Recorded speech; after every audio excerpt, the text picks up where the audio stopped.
नमो भगवते महावराहे। आज 8 दिक्पालों की पुरियों का वर्णन करेंगे। भगवान रुद्र कहते हैं, द्विजवरों, उस मेरु पर्वत का पूर्वी देश परम प्रकाश में है।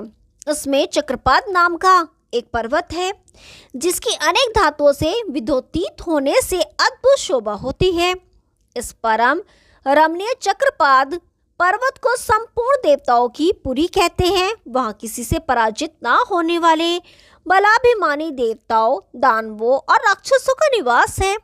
उस पुरी में सोने की बनी हुई 4 दीवारियां तथा मनोहर तोरण शोभा बढ़ाते रहते हैं।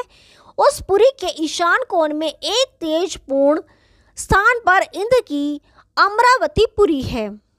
उस परम रमणीय पुरी में दिव्य पुरुष निवास करते हैं। सैकड़ों विमानों की वहां पंक्तियां लगी रहती हैं। बहुत सी वापियां उसकी शोभा बढ़ाती हैं। वह हर्ष का कभी भी ह्रास नहीं होता। बहुत से रंग बिरंगे फूल उसकी मनोहारिता बढ़ाते रहते हैं। पताकाएं एवं ध्वजाएं माला सी बनकर उसे अत्यंत मनोमोहक बनाती हैं। सिद्धि रिद्धियों से परिपूर्ण उस पुरी में देवता, यक्षगण, अप्सराएं और ऋषि समुदाय निवास करते हैं।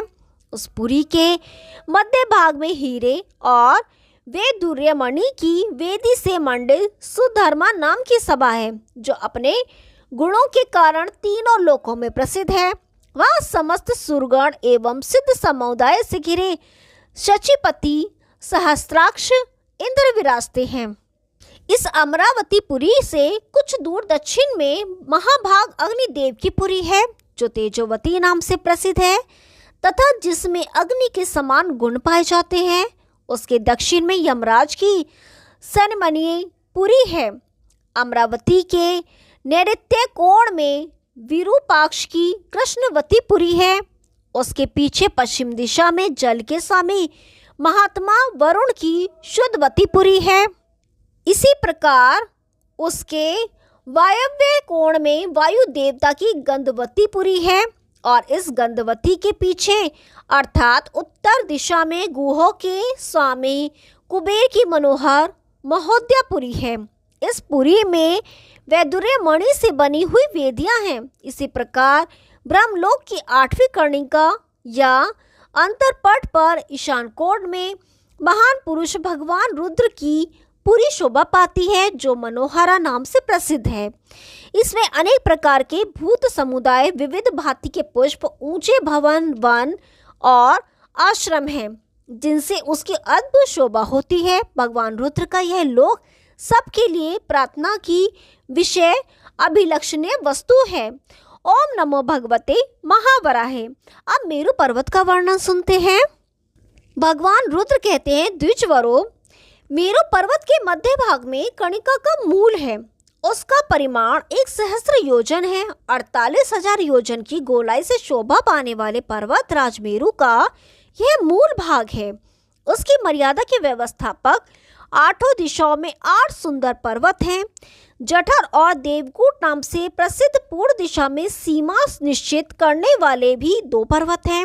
मेरु के अग्रभाग में मर्यादा की रक्षा करने वाले 4 पर्वतों के आगे 14 दूसरे पर्वत हैं, जो 7 द्वीप वाली पृथ्वी को अचल रखने में सहायक है।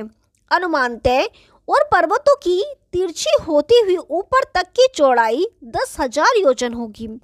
इस पर जगह जगह हरिताल, मैनशिला आदि धातुएं तथा स्वर्ण एवं मणिमंडित गुफाएं हैं, जो इसकी शोभा बढ़ाती हैं।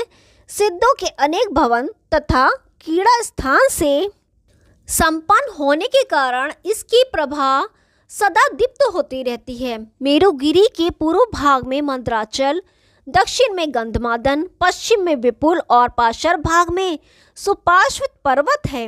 उन पर्वतों के शिखरों पर 4 महान वृक्ष हैं।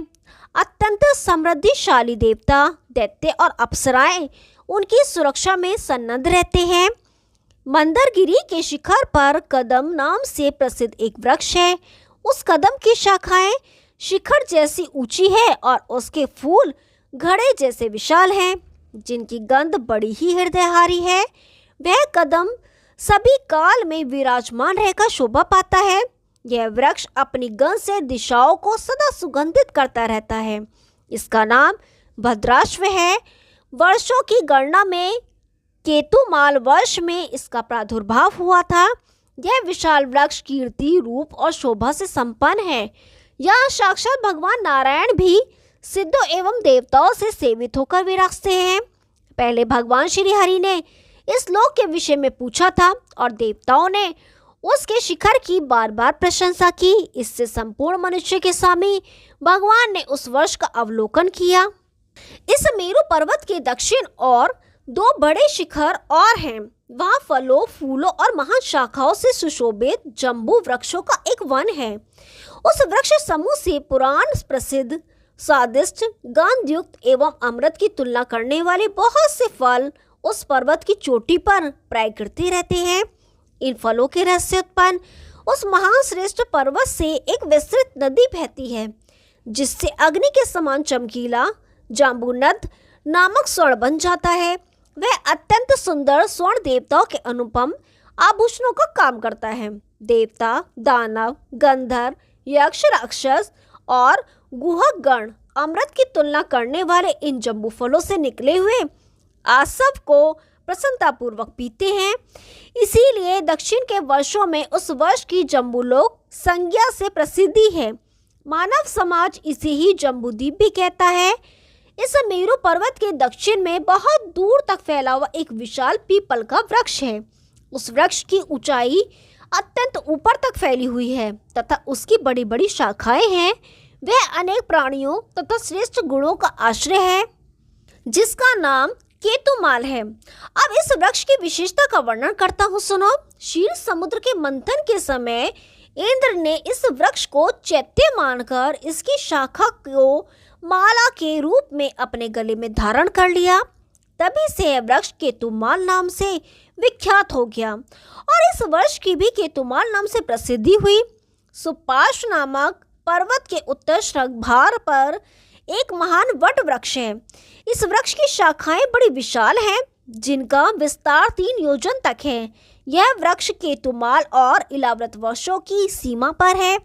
इसके चारों ओर भांति भांति की लंबी शाखाएं अलंकार के रूप में विराजमान हैं तथा यह सिद्ध गणों से सदा सुसेवित रहता है। ब्रह्मा जी के मानसपुत्र वहां प्राय आते तथा उसकी प्रशंसा करते हैं।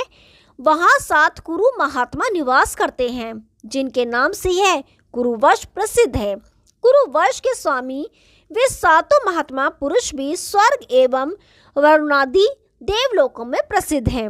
ओम नमो भगवती महावराहे। अब मंदर आदि पर्वतों का वर्णन सुनते हैं। भगवान रुद्र कहते हैं, द्विजवरो, अब उन पर्वतों के पृष्ठभाग में स्थित अत्यंत रम्य 4 पर्वतों का वर्णन करता हूँ। पक्षी अपने कलरव से अब उनके श्रृंगों की शोभा बढ़ाते रहते हैं। ये पर्वत देवताओं एवं देवांगनाओं के साथ साथ विहार करने के लिए मानो क्रीड़ा स्थल है। शीतल तथा मंद गति से प्रवाहित तथा सुगंधपूर्ण पर्वन से युक्त उन शिखरों की किन्नर गण सदा सेवा करते रहते हैं। इससे उनकी रमणीयता और बढ़ जाती है। इन चारों पर्वतों के पूर्व में चैत्ररथ वन और दक्षिण में गंधमादन पर्वत स्थित है। उन पर्वतों पर स्वादिष्ट जल से परिपूर्ण कई सरोवर भी हैं, जिनका पर्वत के सभी भागों से संबंध है।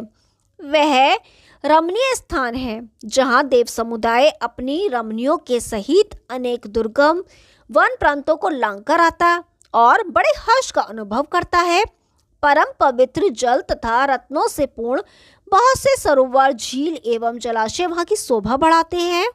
खिले हुए नील, स्वच्छ एवं लाल कमलों से उन जलाशयों की सुंदरता सीमा पार कर जाती है। ये सभी पर्वत विविध प्रकार के दिव्य गुणों से संपन्न है। इनके पूर्व में अरुणोद, दक्षिण में मानसोद, पश्चिम में असितोद और उत्तर में महाभृद नामक सरोवर है। श्वेत, कृष्ण एवं पीले रंग के कमलों से इन सरोवरों की अनुपम शोभा होती है। अरुणोद सरोवर के पूर्वी भाग में जो पर्वत प्रसिद्ध है, उनके नाम बतलाता हूँ, सुनो। वे हैं विकंग, मणिश्रृंग, सुपात्र, महोपल, महानील, कुंभ, सुविंदु, मदन, वेणुनद, सुमेधा, निषद और देव पर्वत। वे सभी पर्वत अपने समुदाय में सर्वोत्कृष्ट एवं पवित्र हैं। अब मानसरोवर के दक्षिण भाग में जो महान पर्वत बताए गए हैं उनके नाम बतलाता हूँ, सुनो। 3 चोटियों वाला त्रिशिखर, गिरिश्रेष्ठ शीर्ष, कपि, शताक्ष, तुरग, सानुमान, त्राम्हा, वेश, श्वेतोदन, समूल, सरल, रत्नकेतु, एक मूल, महाश्रृंग, गजमूल, शावल, पंचशेल और कैलाश ये प्रधान और रमणीय पर्वत मानसरोवर के पश्चिमी भाग में है। विप्रो, महाबृहत सरोवर के उत्तर में जो पर्वत विद्यमान है, अब उनके नाम कहता हूँ, सुनो। हंसकूट, महान पर्वत वृषहंस, कपिंजल, गिरिराज इंद्रशैल, सानुमान, नील, कनकश्रृंग, शतश्रृंग, पुष्कर, महान एवं सर्वोत्कृष्ट विराज तथा पर्वतराज भारुचि। वे सभी पर्वत उत्तरगिरि कहे गए हैं। उनके उत्तरीय भाग में कुछ ग्राम, नगर तथा जलाशय हैं। ओम नमो भगवते महावराहे। आगे का भाग कल सुनाएंगे, तब तक के लिए नमस्कार।